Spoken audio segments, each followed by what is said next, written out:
IGNOU BA History Honors History of Environment BHIE 143 Chapter 8 Colonialism and Environment or Green Imperialism.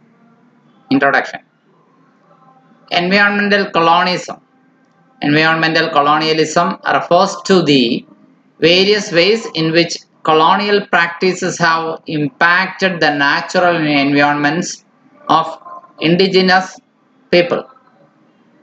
തദ്ദേശീയരായ നാട്ടുകാരുടെ സ്വാഭാവികമായ പരിസ്ഥിതിയെ colony സാമ്രാജ്യത്വ രാജ്യങ്ങളുടെ ബ്രിട്ടന്റെയോ സ്പെയിന്റെയോ ഫ്രാൻസിന്റെയോ ഒക്കെ കോളനി സാമ്രാജ്യത്വ രാജ്യങ്ങളുടെ പ്രവർത്തനങ്ങൾ, കോളനി സ്ഥാപനപരമായ പലതരത്തിലുള്ള പ്രവർത്തനങ്ങൾ, പ്രാക്ടീസസ്, കൊളോണിയൽ പ്രാക്ടീസസ് എന്ത് ഇമ്പാക്റ്റ് ആണ്, എന്ത് പ്രത്യാഘാതമാണ് ആ നാട്ടിലെ നാച്ചുറൽ എൻവയോൺമെന്റില്, അവിടുത്തെ സസ്യജാലങ്ങളിൽ, അവിടുത്തെ ജന്തുജാലങ്ങളിൽ, അവിടുത്തെ നാട്ടുകാരിലെ ഇൻഡിജീനിയസ് പീപ്പിളിൽ എന്ത് ഇമ്പാക്റ്റ് ആണ് ഉണ്ടാക്കിയത് എന്നതാണ് എൻവയോൺമെന്റൽ കൊളോണിയലിസം എന്നതുകൊണ്ട് ഉദ്ദേശിക്കുന്നത്. That is what is meant by that particular word. എന്താണ് ആ വേർഡ്?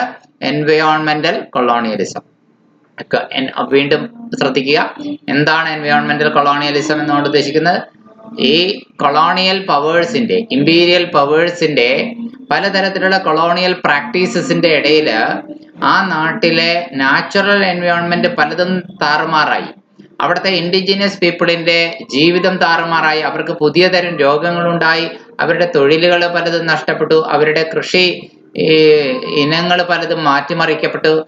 കൊമേഴ്ഷ്യൽ ക്രോപ്പുകളും ക്യാഷ് ക്രോപ്പുകളൊക്കെ നിർബന്ധിതമായി അവര് കൃഷി ചെയ്യാൻ നിർബന്ധിതരായി. ഇതൊക്കെ ഉണ്ടായി. ഇതൊക്കെ എങ്ങനെയൊക്കെയാണ് അവരുടെ മേല്, അവരുടെ പരിസ്ഥിതിയുടെ മേലും കോളനി സാമ്രാജ്യത്വ ശക്തികൾ അടിച്ചേൽപ്പിച്ച ഈ പ്രതിസന്ധികളെയാണ് കൊളോണിയൽ ഇമ്പീരിയലിസം എന്ന വേർഡ് കൊണ്ട് ഡിനോട്ട് ചെയ്യുന്നത്.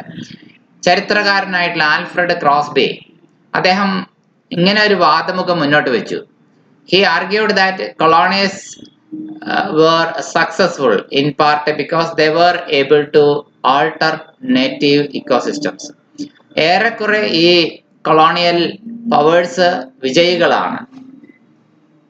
എങ്ങനെയാണെന്ന് ചോദിച്ചാൽ ഭാഗികമായിട്ടെങ്കിലും. Because they were able to alter native ecosystems.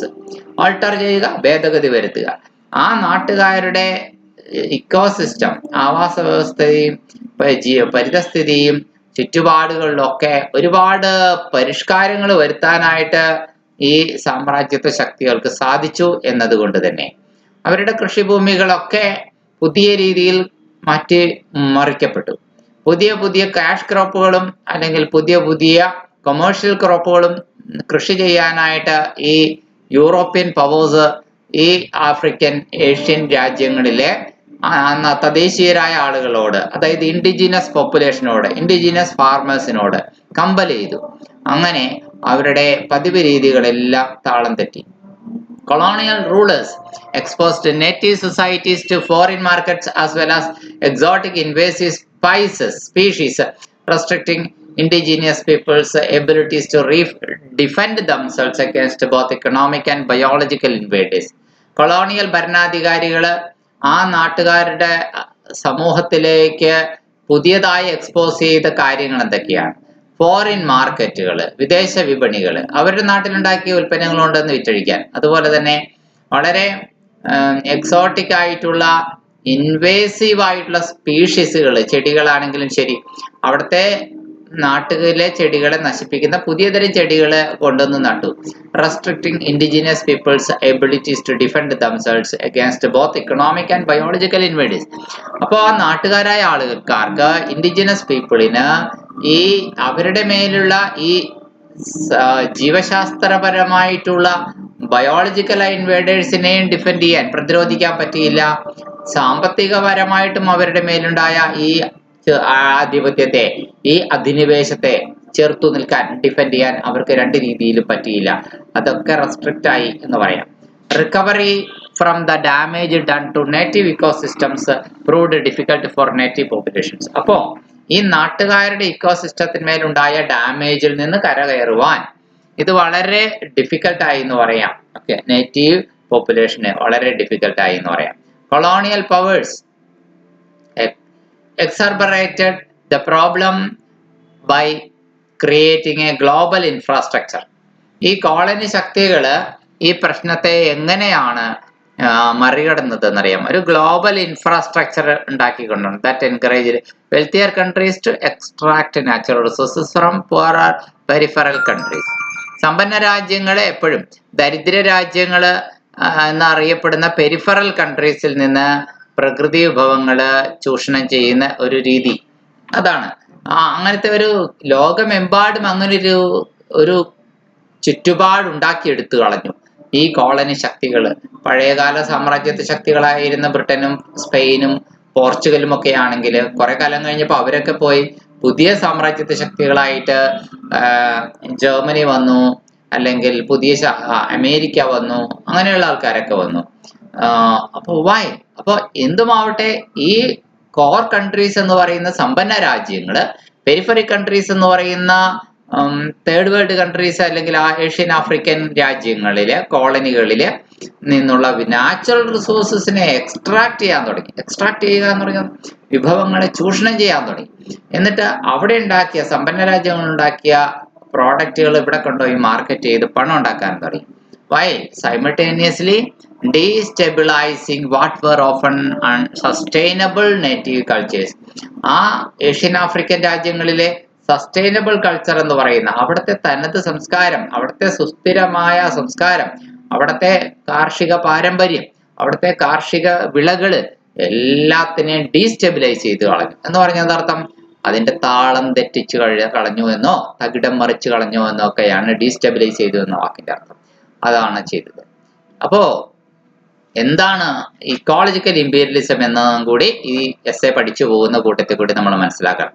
Ecological imperialism is the theory advanced first by Alfred Crosby.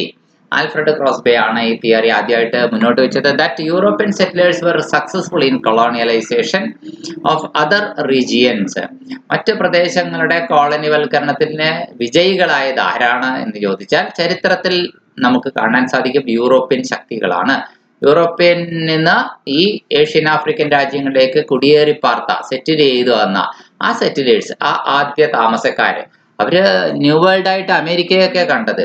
American ഭൂഖണ്ഡങ്ങളിലൊക്കെയാണ് Columbus ആദ്യമായിട്ട് കണ്ടെത്തുന്നത്. എന്നിട്ട് അവിടെയൊക്കെ ഉള്ള റെഡ് ഇന്ത്യൻസിനെയൊക്കെ മാറ്റിമറിച്ചിട്ട് യൂറോപ്യൻ സെറ്റിലേഴ്സ് ആദ്യമായിട്ട് അവിടെയൊക്കെയാണ് കടന്നു ചെല്ലുന്നത്.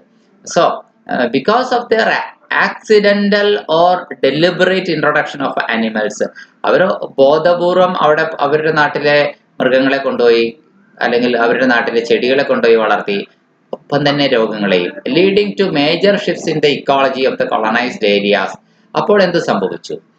അവർ കോളനിയാക്കിയ പ്രദേശങ്ങളിലെ ഒരുപാട് കാര്യങ്ങൾ ഇക്കോളജിയിൽ, പരിസ്ഥിതിയിൽ ഒരുപാട് ഷിഫ്റ്റ് ഉണ്ടായി എന്ന് പറയും. ഷിഫ്റ്റ് എന്ന് വെച്ച് കഴിഞ്ഞാൽ മാറ്റം, ആകമാന മാറ്റം എന്നാണ് ഷിഫ്റ്റ് എന്ന് പറഞ്ഞ അർത്ഥം. മൊത്തത്തിലൊരു മാറ്റം ഉണ്ടായി. അവിടുത്തെ പോപ്പുലേഷനൊക്കെ, അവിടുത്തെ ജനസംഖ്യക്കൊക്കെ അത് താങ്ങാനാവാത്ത ഇമ്പാക്റ്റ് ആയിരുന്നു, പ്രത്യാഘാതമായിരുന്നു. Population collapses in the endemic people. ഇനി പാത്തോജനുകൾ ഉണ്ടായി, ഫോറിൻ ആയിട്ടുള്ള ഇൻഫെക്ഷസ് ആയിട്ടുള്ള മൈക്രോബ്സ് ഒക്കെ ഇത് പുതിയ പുതിയ രോഗങ്ങളുടെ രൂപത്തില് ആ പ്രദേശങ്ങളിലേക്ക് കടന്നു വരുന്നു. കാരണം അവർക്ക് ഒരിക്കലും പരിചയമില്ലാത്ത രോഗങ്ങൾ മറ്റൊരു നാട്ടിൽ നിന്ന് കടന്നു വരിക. The many pathogens they carried with dum.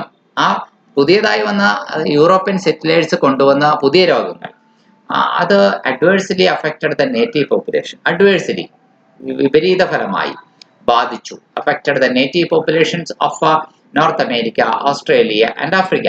North അമേരിക്കയിലെയും ഓസ്ട്രേലിയയിലെയും ആഫ്രിക്കയിലെയും സാധാരണ ജനങ്ങളെ. And were far more destructive than weaponry. ആയുധങ്ങൾ കൊണ്ട് നാശമുണ്ടാക്കുന്നതിനേക്കാൾ, വെപ്പണറി കൊണ്ട് നാശം ഉണ്ടാക്കുന്നതിനേക്കാൾ ഒരുപാട് ഫാർ മോർ ഡിസ്ട്രക്റ്റീവ് ആയിരുന്നു ഈ ഇത്തരത്തിലുള്ള വിനാശങ്ങൾ എന്ന് വേണമെങ്കിൽ പറയാം. അതായത് ഈ രോഗാണുക്കൾ, പുതിയ രോഗങ്ങളുടെ കടന്നുവരോ ഒക്കെ. It is estimated that diseases wiped out up to 90% of the indigenous people in some locations. ചില സ്ഥലങ്ങളിൽ ഈ പുതിയ രോഗങ്ങൾ അവിടുത്തെ തദ്ദേശീയരായ നാട്ടുകാരുടെ ജനസംഖ്യയുടെ 90% തൂത്തു തുടച്ച് ഇല്ലാതാക്കി എന്ന് പറഞ്ഞാൽ ആശ്ചര്യകരമല്ല എന്നാണ് പറയുന്നത്. The term ecological imperialism help historians to explain social economic impact of converting of colonies as commodities and raw materials for metropolitan industries. അതായത് അത്യാധുനിക നഗരങ്ങളിലെ വ്യവസായങ്ങൾക്ക് മെട്രോപൊളിറ്റൻ ഇൻഡസ്ട്രീസിലെ റോ മെറ്റീരിയൽ കണ്ടെത്താനൊരിടം, ഒപ്പം തന്നെ അവിടുത്തെ നാച്ചുറൽ റിച്ചസ് അതിനെ അതാണ് അവിടുത്തെ സാമ്പത്തിക വിഭവം എന്ന് പറയുന്നത്. അതിനെ കൺവേർട്ട് ചെയ്ത് ഒരു മാർക്കറ്റ് പ്രോഡക്റ്റ് ആയിട്ട് മാറ്റാനായിട്ടുള്ള ഒരു സ്ഥലം. അമേരിക്കൻ എൻവയോൺമെന്റൽ ഹിസ്റ്റോറിയനാണ് ആൽഫ്രഡ് ക്രോസ്ബി ആണ് ഇങ്ങനെ ഒരു ഇക്കോളജിക്കൽ ഇമ്പീരിയലിസം എന്ന് പറഞ്ഞൊരു ടെർമിനോളജി ആദ്യമായിട്ട് ഇൻട്രൊഡ്യൂസ് ചെയ്യുന്നത്. He used this term to refer to successful European colonisation of temperate regions such as North America, North Africa and New Zealand and Australia. Okay, North അമേരിക്കയിലും South അമേരിക്കയിലും ന്യൂസിലാൻഡിലും ഓസ്ട്രേലിയയിലും ഒക്കെ നടന്ന വിജയകരമായ യൂറോപ്യൻ കോളനി സ്ഥാപനത്തെ പരാമർശിക്കാൻ വേണ്ടി ഇക്കോളജിക്കൽ ഇമ്പീരിയലിസം എന്ന വേർഡ് ആദ്യമായിട്ട് ഉപയോഗിച്ച ആളാണ് ഈ Alfred Crosby. He says that success of European colonial expansion which started around 1500 C, 1500 സിയിലാണ് ഈ വിജയകരമായിട്ടുള്ള യൂറോപ്യൻ കൊളോണിയൽ വികാസം ഉണ്ടായതെന്ന് പറയാം. Has A strong ecological impact. അതുകൊണ്ട് പരിസ്ഥിതിമേലും അത് വലിയ ഇമ്പാക്ട് ഉണ്ടാക്കി എന്ന് അദ്ദേഹം പറയുന്നു. ഹി ഒബ്സർവ്ഡ്, അദ്ദേഹത്തിന്റെ നിരീക്ഷണം എങ്ങനെയാണ്, European emigrants and their descendants, European താമസക്കാരും അവരുടെ അനന്തര പിന്തുടർച്ചക്കാരും are all over the place which requires explanations. അവിടെ എല്ലായിടത്തും ഉണ്ടായിരുന്നു എന്ന് പറയാം. യൂറോപ്പിൽ നിന്ന് വന്ന് താമസിക്കുന്ന നിവാസികൾ, എമിഗ്രന്റ് ആയിട്ടുള്ള ആൾക്കാരുണ്ടായിരുന്നുവെന്ന്, അല്ലെങ്കിൽ അവരുടെ മക്കളോ സന്തതി പരമ്പരകളോ എല്ലായിടത്തും ഉണ്ടായിരുന്നു എന്ന് പറയാം. White European settlers carried plants and animals to temperate zones. ഈ വെള്ളക്കാരായ യൂറോപ്യൻ സെറ്റിലേഴ്സ് മൃഗങ്ങളെയും ചെടികളെയും ഒക്കെ ഈ ടെമ്പറേറ്റ് സോണുകളിലേക്ക്, മിതോഷ്ണ മേഖലാ പ്രദേശങ്ങളിലേക്ക് കൊണ്ടുവന്നു. Thousands of miles away from Europe, യൂറോപ്പിൽ നിന്ന് ആയിരക്കണക്കിന് മൈലുകൾക്ക് അപ്പുറമാണിത്. To make new region suitable for European farmers and settle down. European കൃഷിക്കാർക്ക് പുതിയ പ്രദേശങ്ങൾ ഇണങ്ങാൻ പറ്റിയ പാകത്തിന് അവർക്ക് പറ്റിയ ചെടികൾ, അവർക്ക് പറ്റിയ പരിചിതമായ മൃഗങ്ങൾ ഒക്കെ കൊണ്ടുവന്നു അവർക്ക് അവിടെ സ്ഥിരതാമസം ഉറപ്പിക്കുന്നതിന് വേണ്ടി. Crosby developed the term Columbian exchange. ഇങ്ങനെ കൊളംബിയൻ എക്സ്ചേഞ്ച് എന്ന് പറഞ്ഞൊരു വാക്ക് ആദ്യമായിട്ട് ഡെവലപ്പ് ചെയ്ത് ഈ ക്രോസ്ബി ആണ്. To describe the large scale transfer of flora and fauna from Europe to New world.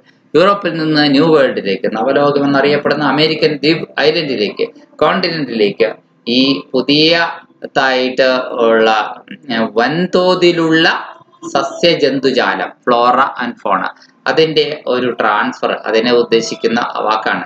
കാരണം കൊളംബസ് എന്നുള്ളതിൽ നിന്നാണ് കൊളംബിയൻ എന്ന് പറയുന്ന വാക്ക് ഉണ്ടായത്. എന്താണ് Columbian exchange? The term was coined by historian Alfred Crosby of the University of Texas. അദ്ദേഹം Texas യൂണിവേഴ്സിറ്റിയിലെ പ്രൊഫസറായിരുന്നു. Contact between any two people geographically separated from one another results in an exchange of physical elements. അതുപോലെ തന്നെ ഏതെങ്കിലും രണ്ട് വ്യത്യസ്ത പ്രദേശത്തുള്ള ആൾക്കാര് തമ്മിലുള്ള കോണ്ടാക്ട്, ബന്ധം തീർച്ചയായിട്ടും എങ്ങനെയാണ് ഒരു എന്തെങ്കിലുമൊക്കെ ഭൗതികമായ ഘടകങ്ങളുടെ കൈമാറ്റത്തിൽ കലാശിക്കും. ഇതിനെയാണ് അദ്ദേഹം ഈ കൊളംബിയൻ എക്സ്ചേഞ്ച് എന്ന വാക്കുകൊണ്ട് ഉദ്ദേശിക്കുന്നത്. 3 മെയിൻ എലമെന്റ്സ് ആർ, എന്തൊക്കെയാണ്? ആനിമൽസിന്റെ കൈമാറ്റം ഉണ്ടാവാം, പ്ലാന്റ്സ് ആൻഡ് മൈക്രോബ്സ്, ഒപ്പം തന്നെ രോഗാണുക്കളും. The term referred to ecological impact of geographical expeditions conducted by Christopher Columbus and other early modern European mariners.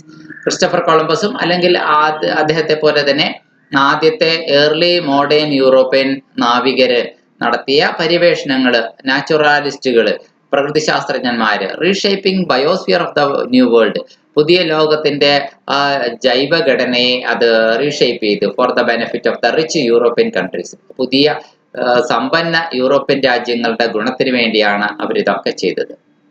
He argued that European invaders could successfully develop their colonies in temperate world by implanting European plants and animals, pathogens and weeds. European ചെടികള്, animals, കളകള് എന്നിവയെ അവര് വിജയകരമായി അവിടെ implant ചെയ്തു.